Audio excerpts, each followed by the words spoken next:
Perkenalkan, nama saya Niputu Dian Rahayu Ningsih dengan NIM 19075 absen 20. Di sini saya akan menjelaskan tentang pengertian struktur dan desain organisasi. Yang pertama akan saya jelaskan pengertian struktur organisasi, di mana struktur organisasi adalah suatu susunan dan hubungan antara tiap bagian secara posisi yang ada pada perusahaan dalam menjalin kegiatan operasional untuk mencapai tujuan atau bagaimana pekerjaan dibagi, dikelompokkan, dan juga dikoordinasikan secara formal.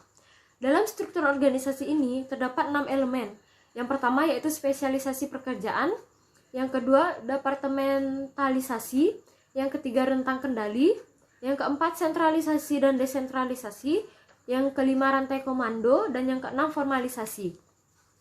Selanjutnya saya menjelaskan pengertian desain organisasi, di mana desain organisasi adalah pola tentang hubungan antara berbagai komponen dan bagian organisasi.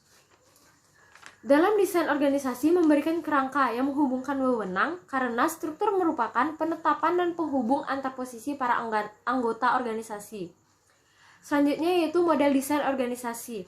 Model desain organisasi adalah mekanisme-mekanisme formal pengelolaan suatu organisasi yang menunjukkan kerangka dan susunan perwujudan pola tetap hubungan-hubungan di antara fungsi-fungsi, bagian-bagian, dan atau posisi-posisi maupun orang-orang yang menunjukkan kedudukan, tugas wewenang,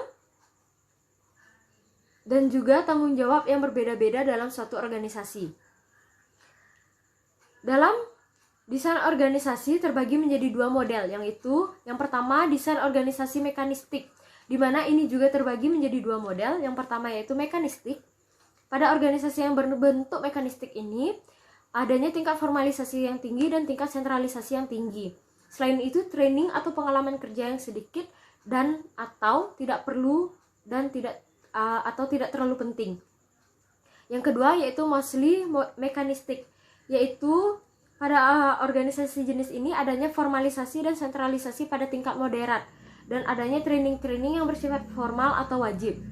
Selanjutnya yaitu desain organisasi organik, di mana desain ini dibagi menjadi dua, yaitu organik. Pada organisasi yang berbentuk organik, maka dalam organisasi ini terdapat tingkat formalisasi yang rendah, terdapat tingkat sentralisasi yang rendah, serta diperlukan training dan pengalaman untuk melakukan tugas atau pekerjaannya.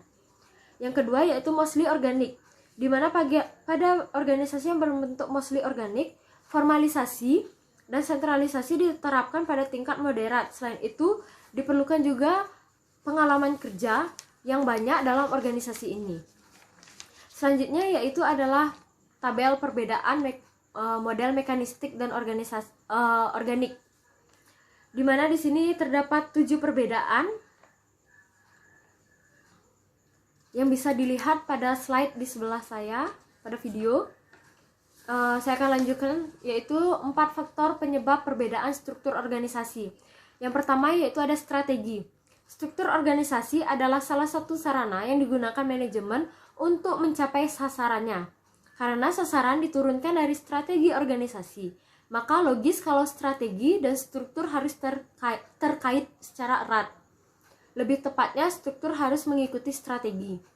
Yang kedua yaitu ukuran, di mana ukuran adalah besarnya suatu organisasi yang terlihat dari jumlah orang dalam organisasi tersebut. Yang ketiga yaitu teknologi organisasi, di mana teknologi organisasi adalah dasar dari subsistem produksi, termasuk teknik dan cara yang digunakan untuk mengubah input organisasi menjadi output. Yang terakhir yaitu lingkungan, di mana lingkungan mencakup seluruh elemen di luar lingkup organisasi. Elemen kunci mencakup industri, pemerintah, pelanggan, pemasok, dan komunitas finansial. Jadi dapat disimpulkan bahwa struktur tidak sama dengan desain organisasi.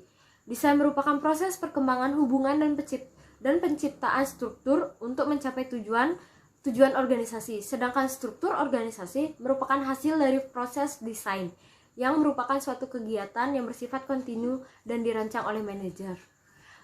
Sekian presentasi dari saya, akan dilanjutkan oleh teman saya.